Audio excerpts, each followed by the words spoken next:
เขาอยู่ที่อันนี้เนาะเอเฮาโปรเจกต์เนาะฮั่นเอเฮาเนาะกะที่ว่าวันนี้เพิ่นอุปถัมภ์สถานที่เนาะสถานที่เพิ่นแบบสวยงามแล้วก็เหมาะเครื่องดื่มอาหารต่างๆนานานี่แซ่บเนาะมื้อนี้ได้กินขาหมูเยอรมันนะมื้อนี้มาให้กินแซ่บเนาะขอแท้เนาะเพิ่มความตุ้ย แล้วก็นี่เขาได้นักแสดงฮับเซิร์นนักแสดงฮับเซิร์นเนาะประธานบริษัทกูดบอยเนาะ ผู้ใด นี่แต่ว่าเอาแต่แบดบอยมาเห็นเบียร์ โอ้สุดยาบ่ได้ต้องในเบอร์ได้อ๋อสวัสดีได้ยินว่าหนังถึกแบนจ้ะ เฮ้ยหนังไผ่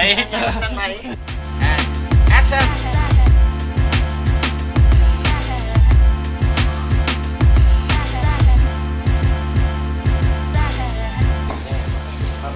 เราดึงเราต้องมีส่วนไหนจะมีแต่คนเดียวคนเดียวประเด็กแต่ยังจุกดึงรวดนี่ดึงไง